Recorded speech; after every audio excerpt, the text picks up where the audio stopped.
After deliberating for less than 2 days, a jury of 8 men and 4 women found Abu Hamza, 56, guilty on all 11 counts he faced, handing Manhattan U.S. Attorney Preet Bharara his second high-profile terrorism conviction in 3 months. And Abu Hamza could face life in prison when he is sentenced in September.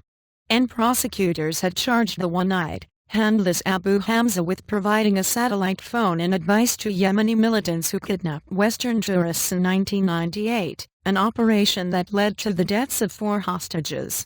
And Abu Hamza also was accused of dispatching 2 followers to Oregon to establish a militant training facility and sending an associate to Afghanistan to help Al-Qaeda and the Taliban.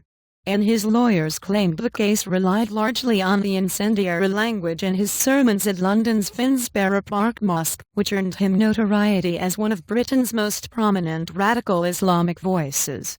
And many of his words were played at trial, including an interview in which Abu Hamza expressed support for the September 11, 2001, attacks that killed nearly 3,000 people in the United States.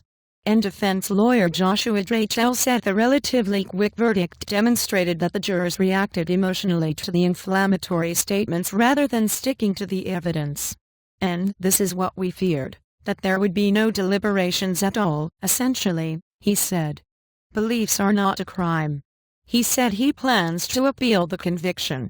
But the juror's foreman, Howard Bailenson, a 44-year-old Xerox employee, told reporters there was no doubt Abu Hamza received a fair trial.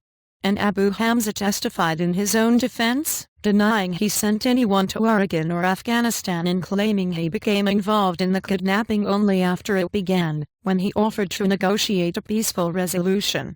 And prosecutors countered with evidence that he spoke with the Yemeni militants leader the night before the kidnapping and that the 2 men who traveled to Oregon said he had sent them. And speaking briefly to reporters, Bharara said the verdict proved once again that the U.S. justice system can handle high-profile terrorism trials.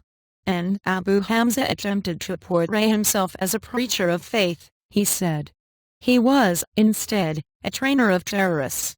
And in March, a different jury found Sulaiman Abu Ghaith, a son-in-law of Osama bin Laden, guilty of terrorism-related charges. And Abu Hamza, who was indicted in the United States in 2004 under his birth name, Mustafa Kamal Mustafa, spent 8 years in prison in Britain for inciting violence before his 2012 extradition.